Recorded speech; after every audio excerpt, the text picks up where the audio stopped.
Alright, so you set it up like the quotient rule. So it's the bottom times the derivative of the top. So that's when you do your u. Du is just e to the x. And then u squared is e to the 2x. Right, so then you plug in. So it's for tangent, it's du over 1 plus u squared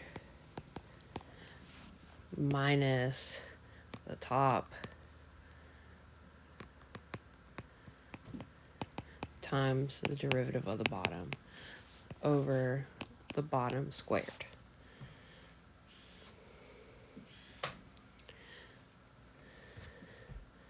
So you can simplify that down a little bit, reduce some x's. Ideally, you could get a common denominator and simplify it out completely,